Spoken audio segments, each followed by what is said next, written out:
se na tua pan ha ka hai hu bei ni ge ki po in lung mong tang ye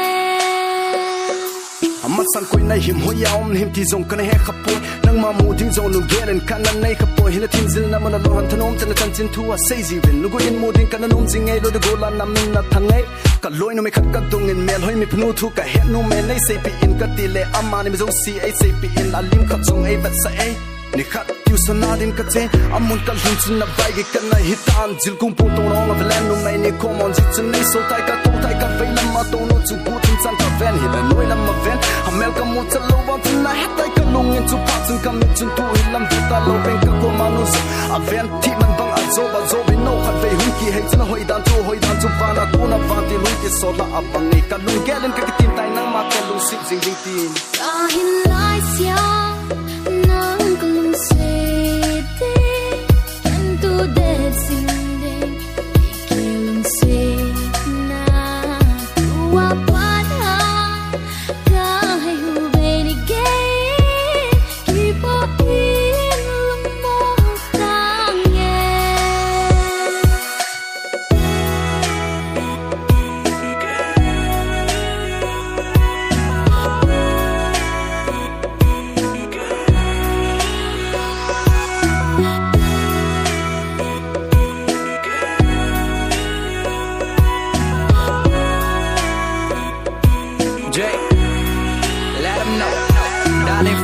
Love gets bigger every single day. How I always dream and wish one day I can be your man. If you're with me, you don't have to worry about anything, because my love will never grow old, it will always blink. Let me tell you, Bonnie and Clyde, Romeo and Juliet, yeah. Love at first sight, we can be better than them. In this love story of us, darling, there is a happy ending, because my love ain't like the movie, it's a real feelings. Darling, let me tell you a thing or two. I don't want anybody else, I want only you. Can't imagine you not being mine, sad, but it's the truth. When I can treat you so much better, we'll make a perfect two. Yeah, I know, there's a plenty type of fish in the sea. You can take a chance on me, I'll show you how lovely I can be.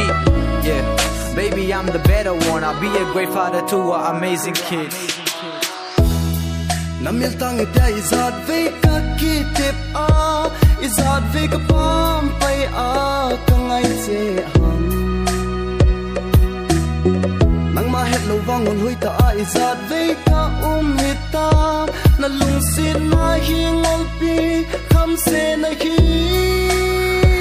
azi paya ka pia